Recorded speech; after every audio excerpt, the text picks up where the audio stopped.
Issue तितली, नीशु तितली और बेबो, इनके जंगल में कहत पड़ गया है, जिसे लेकर ये सब बहुत परेशान हैं। अरे बहनों, कहत दिन ब दिन बढ़ता ही जा रहा है। खाने के लिए एक दाना भी नहीं मिलता पूरे जंगल में। मैं तो कह रही हूँ, चलो चलकर महाराजा से बात करते हैं। क्या पता उनके पास इस मसले का हल हो। फिर वो तीनों सहेलियां जाकर जंगल के महाराजा सनेल से बात करती हैं। अरे मेरे जंगल के वासियों, मैं जानता हूँ तुम सब कहत की वजह से बहुत परेशान हो, लेकिन मैं तुम लोगों की मदद नहीं कर पाऊंगा क्योंकि महल का सारा अनाज भी खत्म हो चुका है। तुम लोग एक काम करो, अपनी भूख मिटाने के लिए दूसरे जंगल जाओ और वहां से अनाज इकट्ठा करके लाओ। मैं तुम लोगों की कोई मदद नहीं कर पाऊंगा। महाराजा की बात सुनकर ईशु तितली, नीशु तितली और बेबो बहुत निराश हो जाती हैं और महाराजा के महल से सीधा अपने अपने घर चली जाती हैं। अरे मैं कहत की वजह से अपने बच्चों को भूखा नहीं देख सकती। मुझे अपने बच्चों की भूख मिटाने के लिए खुद ही कुछ करना पड़ेगा। कल सुबह मैं किसी और जंगल जाऊंगी और अपने बच्चों के लिए अनाज इकट्ठा करके लाऊंगी। फिर अगले दिन सुबह ईशु तितली अनाज की तलाश में दूसरे जंगल निकल पड़ती है। वो बहुत उड़ती है, वो बहुत उड़ती है, उड़ते उड़ते थक जाती है और पानी पीने के लिए एक कुएं के पास बैठती है। अरे अनाज की खोज में मैं अपने घर से बहुत दूर निकल आई हूँ। सारे रास्ते मुझे कहीं भी अनाज नहीं दिखा। लगता है दूसरे जंगलों में भी कहत पड़ चुका है। अब मैं क्या करूँ? अपने बच्चों के लिए कहाँ से अनाज ढूंढूं? ईशु तितली परेशान होकर ये सब सोच ही रही थी कि साथ में बना हुआ कुआं ईशु तितली से बात करने लगता है। ईशु तितली, मैं एक जादुई कुआं हूँ और तुम्हारी परेशानी जान चुका हूँ। ईशु तितली, अगर तुम चाहो तो मैं अपने जादू से तुम्हें ढेर सारा अनाज बना देता हूँ। वो अनाज तुम घर ले जाना और अपने बच्चों को खिलाना ताकि उनकी भूख मिट जाए। अरे अरे बोलने वाला कुआं, क्या आप बात कर सकते हैं? क्या आप सच में एक जादुई कुएं हैं? अरे कुएं भैया, अगर आप सच में एक जादुई कुएं हैं तो प्लीज मेरी मदद कीजिए। अपने जादू से मुझे ढेर सारा अनाज बना दीजिए ताकि मेरे बच्चों की भूख मिट जाए। मेरे जंगल के सभी लोग कहत की वजह से बहुत परेशान हैं।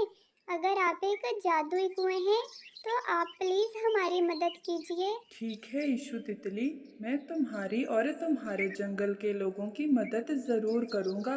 मैं तुम्हें ढेर सारा जादुई अनाज बना देता हूँ। ये अनाज तुम अपने घर ले जाओ और अपने बच्चों को खिलाओ। फिर तुम अपने जंगल के लोगों को मेरे पास भेजना, मैं उनकी भी मदद जरूर करूंगा। फिर जादुई कुआं अपने जादू से ढेर सारा अनाज बना देता है, जिसे देखकर ईशु तितली बहुत खुश होती है और अपने घर ले जाती है।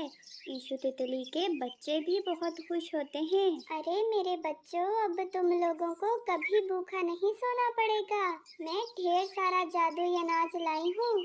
अब तुम लोग पेट भर के खाना खाना। ईशु तितली बहुत खुश होती है। फिर वो अपनी सहेलियों के पास जाती है और अपनी सहेलियों समेत जंगल के बाकी सभी लोगों को जादुई कुएं का बताती है। फिर वो सब जादुई कुएं के पास जाते हैं।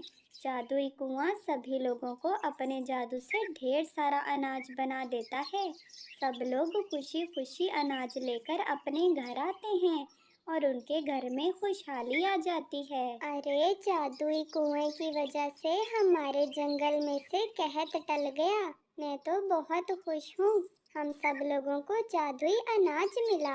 अब हम लोगों को भूखा नहीं रहना पड़ता। ऐसे ही अच्छा समय गुजर रहा था और ये है राजू मच्छर और इसकी पत्नी नीमू मच्छरी। ये दोनों बहुत लालची हैं। अब इनको जादुई अनाज के अलावा भी बहुत कुछ चाहिए था जादुई कुएं से। अरे राजू मच्छर, मेरे प्यारे पति, मेरे शैतानी दिमाग में एक आइडिया आ रहा है। चलो चलकर हम जादुई कुएं को बंदी बना लेते हैं। फिर उससे कहेंगे हमें महल बना दो, ढेर सारे गहने बना दो देखना फिर हम इस जंगल के सबसे अमीर लोग बन जाएंगे और सभी लोग हमें देखकर बहुत जलेंगे। चलो चलो, मेरा प्लान पूरा करने के लिए जादुई कुएं के पास चलते हैं। फिर दोनों पति पत्नी अपने बुरे प्लान को अंजाम देने के लिए कुएं की तरफ निकल पड़ते हैं, लेकिन रास्ते में ही पत्थर बन जाते हैं। फिर जादुई कुआं कहता है, मेरी जादुई ताकतें सिर्फ अच्छे काम करने के लिए ही हैं। जो भी कोई बुरी नीयत से मेरे पास आएगा उसका यही हाल होगा जो आज राजू मच्छर और नीमो मच्छरी का हुआ है। हमें हमेशा अच्छा ही सोचना चाहिए और अच्छा ही करना चाहिए। बाकी सभी लोगों ने अच्छे काम के लिए ही जादुई कुएं से मदद मांगी थी, इसलिए वो हंसी खुशी जिंदगी बिताने लगते हैं। प्यारे दोस्तों, अगर आपको तितली की और कहानियाँ देखनी हो तो हमारे चैनल को सब्सक्राइब कर लें। आप सबके देखने का बहुत शुक्रिया।